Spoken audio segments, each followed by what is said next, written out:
Hello guys, मेरे YouTube channel में आपका स्वागत है। मेरा नाम मनमोहन मिश्रा। तो आज मैं आपको इस वीडियो में इन्वेस्को इंडिया फोकस फंड का डिटेल रिव्यू करके बताने वाला हूं। मैं आपको एक्सेल शीट में फंडामेंटल एनालिसिस करके दिखाऊंगा और लास्ट में आपको कंक्लूजन में ये भी बताऊंगा कि आपको इसमें इन्वेस्टमेंट करना चाहिए नहीं करना चाहिए, और अगर आपको इसमें इन्वेस्टमेंट करना चाहिए तो कितने साल तक करना चाहिए। तो मेरे चैनल को सब्सक्राइब जरूर कर दीजिएगा। मैं वीडियो लाते तो जो शुरू करते हैं। तो सबसे पहले आप मेरे यहाँ पे स्क्रीन पे देख पा रहे होंगे इन्वेस्को इंडिया फोकस फंड।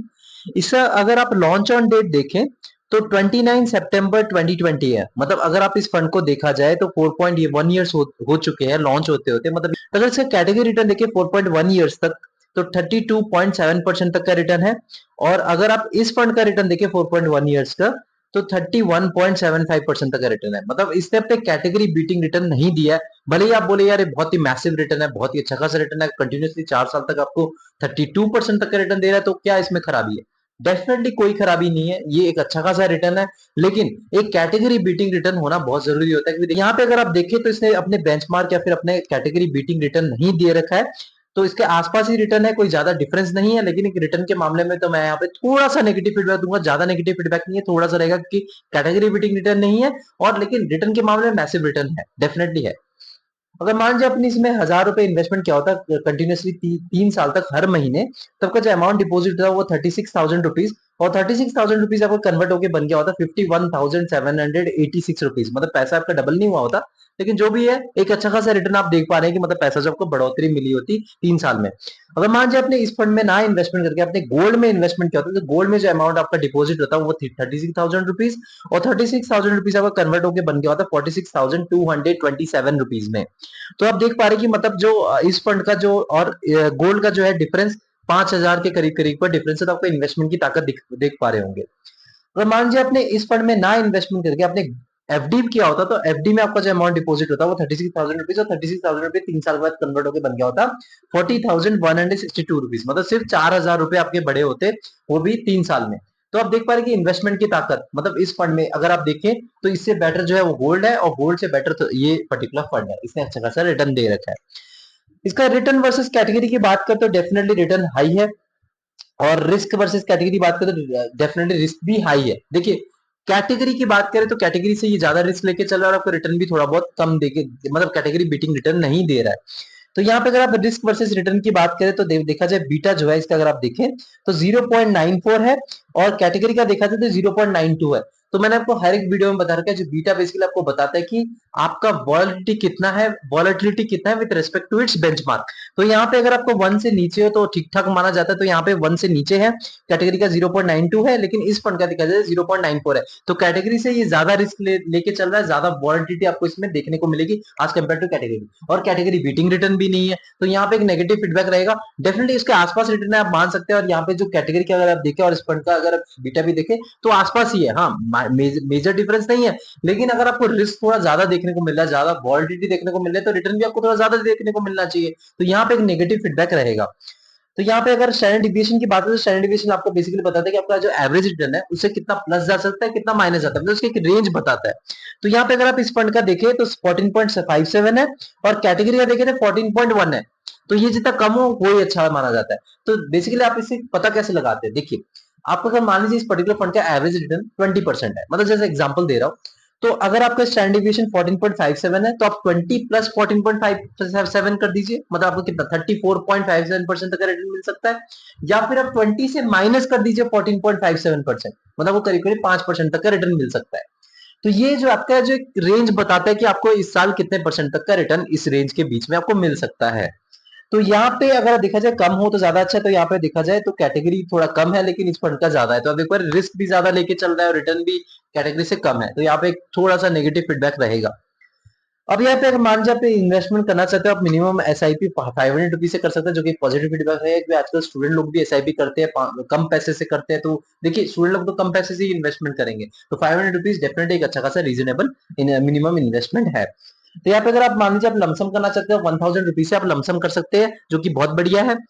और लॉकिंग पीरियड की बात करें तो कोई भी लॉकिंग पीरियड नहीं, कभी आप इसमें इन्वेस्टमेंट कर सकते हैं, कभी आप इसमें से एग्जिट मार सकते हैं। एम साइज की बात करें तो 3080 करोड़ रुपीज तक का एम साइज है। देखिए एम साइज बेसिकली बताता है कि आपके इस पर्टिकुलर फंड में कितना पैसा इन्वेस्टेड है। तो एम साइज अगर आपका ज्यादा होता है तो उसमें परेशानी आती है कि उसमें फंड मैनेजर को मैनेजमेंट करने में दिक्कत आती है। लेकिन एम साइज अगर आपका कम रहता है तो उसमें प्रॉब्लम क्या रहती है कि आपको भरोसा नहीं रहता कि इस पर्टिकुलर फंड में ज्यादा लोग इन्वेस्टमेंट नहीं है, ज्यादा पैसा इन्वेस्टेड नहीं है, तो इसमें आप ज्यादातर इन्वेस्टमेंट में नहीं जाते हैं। तो इसका एम साइज की बात करें तो 3080 करोड़ रुपीज, अगर इसका पुराना अगर देखें तो 4 साल पुराना फंड है, तो इसके मामले में देखा जाए तो ठीक ठाक सा एम साइज है कि मैंने आपको हर एक वीडियो में बता रखा है। और आपका जो फंड जो है 10 साल से 15 साल के बीच में पुराना फंड है, तो आपका एम साइज 10,000 करोड़ रुपीज से लेकर 30,000 करोड़ रुपीज के बीच में होना चाहिए। तो यहाँ पे अगर आप देखें तो 4 साल पुराना फंड है और 3,000 के करीब करीब 3,080 करोड़ रुपीज तक का एम साइज है, तो इसका मतलब लोग इस पर्टिकुलर फंड में भरोसा कर रहे हैं और इन्वेस्टमेंट कर रहे हैं, तो एकदम हेल्दी एम साइज है। और इसका एक्सपेंस रेशियो की बात करते हैं, एक्सपेंस रेशियो क्या होता है कि आपका फंड मैनेजर को मैनेजमेंट फीस देना पड़ता है कि देखिए आप दिमाग लगा नहीं रहे, दिमाग लगाने वाले आपके फंड मैनेजर है, तो वो दिमाग लगा के आपको इन्वेस्टमेंट करके आपको रिटर्न दिलवा रहे हैं, तो उनको एज ए मैनेजमेंट फीस कुछ पैसा देने पड़ते हैं। तो यहाँ पे अगर आप देखें तो 0.58% एकदम रीजनेबल है, 1% से नीचे होना चाहिए, 0.7% से नीचे होना चाहिए, तो 0.58% एकदम परफेक्ट एम साइज मैं इसको बोलूंगा।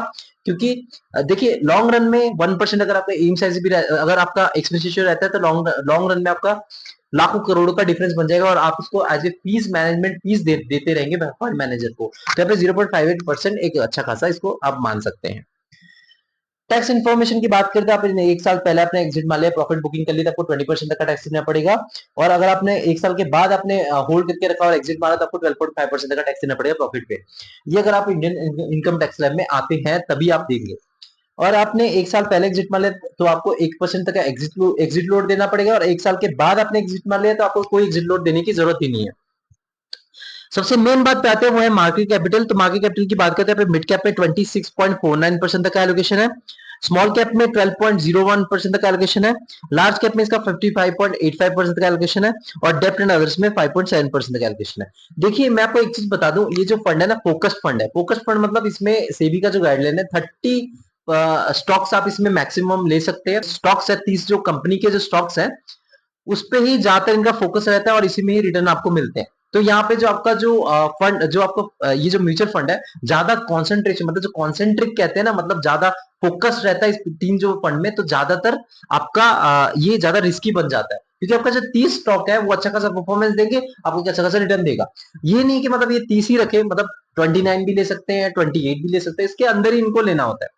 तो यहाँ पे अगर आप देखें तो इन्होंने लार्ज कैप में ज्यादा इनका एलोकेशन है 55.85%, लेकिन इससे कोई मैटर नहीं करता क्योंकि देखिए ये ज्यादा फोकस्ड है तो ज्यादा रिस्की फंड रहेगा डेफिनेटली, क्योंकि फोकस्ड है मतलब आप देख पा रहे कि ये अगर 30 फंड अगर 30 अगर स्टॉक्स जो कंपनीज है अच्छा खासा परफॉर्मेंस देंगे तभी आपको एक अच्छा खासा रिटर्न देगा।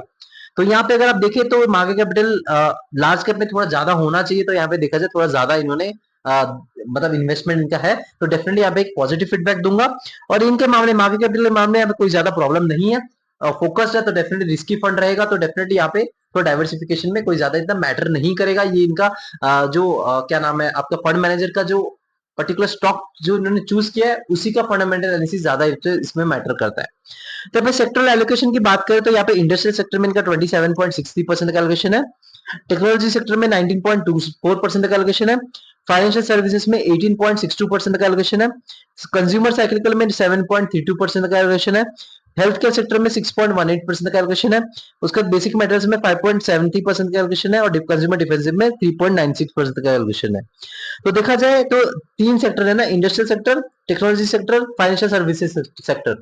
अगर ये तीन सेक्टर आपको अच्छा खासा परफॉर्मेंस देती है, और वो भी डिपेंडेंट करता है वो जो स्टॉक्स इन्होंने अपने पोर्टफोलियो में रख रखा है वो अगर अच्छा खासा परफॉर्मेंस देते हैं तो आपको ये पर्टिकुलर फंड भी अच्छा खासा रिटर्न भी देगा।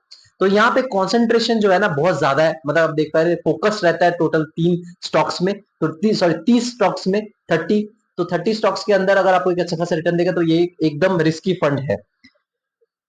फंड मैनेजर की बात करें तो यहाँ पे पहले जो फंड मैनेजर है वो आपका तहीर बादशाह है, इनका एक्सपीरियंस है 7.76 इयर्स का। सेकंड जो हितेन जैन है इनका एक्सपीरियंस है 4.41 इयर्स का।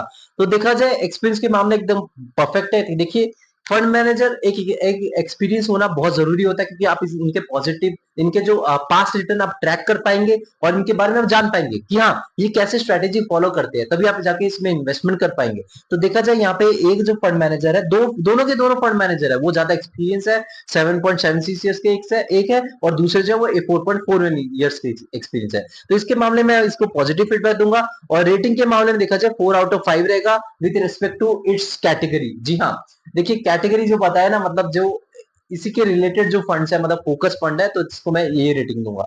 लेकिन ओवरऑल देखा जाए, देखिए मैं आपको इसको एकदम अच्छा फंड नहीं बोलूंगा, एकदम बुरा फंड नहीं बोलूंगा। आप अगर रिस्क लेना चाहते हो, डेफिनेटली इस पर्टिकुलर फंड में इन्वेस्टमेंट करना चाहते हो तो कर सकते हैं। लेकिन मेरा जो सजेशन रहेगा, आप 7 से 10 साल का टाइम फ्रेम रखिए, क्योंकि ये रिस्की फंड है, क्योंकि फोकस्ड है 30 स्टॉक्स पे, मतलब 30 स्टॉक्स अगर ये अच्छा खासा परफॉर्मेंस देंगे तभी आप अच्छा खासा रिटर्न देगा। तो वो 30 स्टॉक्स में अगर आप देखा जाए तो उसमें 30 में से 55.85% तक का लार्ज कैप में है और 12.1% तक का आपका स्मॉल कैप में, मिड कैप में 26.49% तक का है। तो आप देख पा रहे हैं कि मतलब यहाँ पे कॉन्सेंट्रेशन बहुत हाई रहेगा। मतलब जो 30 स्टॉक्स में अगर आप देख फोकस रहेगा तो यहाँ पे एक ज्यादा रिस्क लेके चले हैं। लेकिन यहाँ पे रिस्की फंड है, अगर आपके पास टाइम फ्रेम 7 से 10 साल है तो आप डेफिनेटली इस पर्टिकुलर फंड में इन्वेस्टमेंट कर सकते हैं, कोई इतना ज्यादा बुरा फंड नहीं है। देखा जाए तो गोल्ड और एफडी से इसने अच्छा खासा रिटर्न दे रखा है। तो मेरे चैनल को सब्सक्राइब जरूर कर दीजिएगा, मैं जरूर लाते रहता हूँ। Thank you.